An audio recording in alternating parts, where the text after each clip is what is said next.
Kate, there's a couple more questions about how the competencies model will work in practice.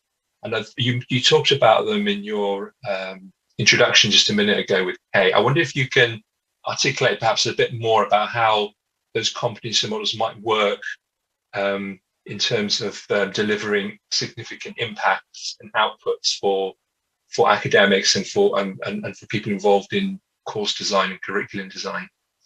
Yeah, thanks, Andy. And I think really this also picks up on the point that Bitsy was making, that how do we make sustainability for everyone? Because when we use the competencies framework, what we're actually doing is thinking about some of those kind of core employability competencies that everybody's trying to address anyway. So most undergraduate programs have, critical thinking in them.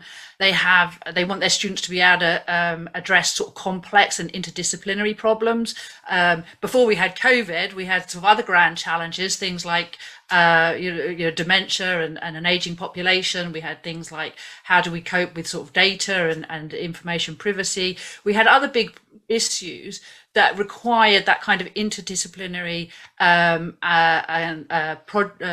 and critical thinking, and also the sort of systems thinking. All of those are at the heart of those competencies. But they also address sort of ways of thinking. How do my actions affect the lives and livelihoods of future generations? And how are my decisions and actions informed by my values and perceptions? Again, this applies to every single graduate, whether you're studying history, archaeology, philosophy, or the sciences, health, medicine, all of them need to be asking those kinds of questions because they are core to employability.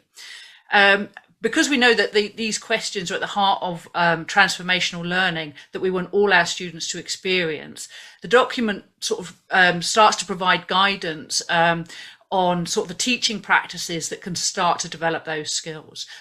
This is not just pure content knowledge, so it takes a more active learning approaches to encourage those kind of behaviors.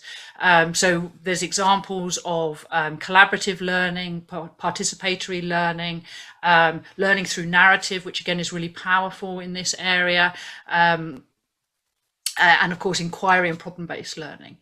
But we also know that students are driven by assessment. So it starts to frame the types of assessment that are going to be suitable for developing and measuring these competencies. So it can't just be a summative, a closed book exam. It's much more about assessment of, for and as learning. So how do we really embed those different ways of thinking into everything that the students do? And I think by providing indicative learning outcomes, which can actually be reframed into many different disciplines, that also kind of gives a real core, thing for academics to hold on to and shape to fit their curriculum and what it is that they're trying to achieve. And I think that addresses some of the other questions that are coming up in the chat. That I have this set amount of curriculum that I have to cover off for a professional body. My students are expecting me to be doing this. But by framing those learning outcomes to link both the sustainable development goals, as Simon mentioned, into the discipline and develop the competencies alongside, you start to kind of tick all those boxes, as it were. You start to cover off all of those issues for students in a really integrated and exciting way for both students and academics, I think.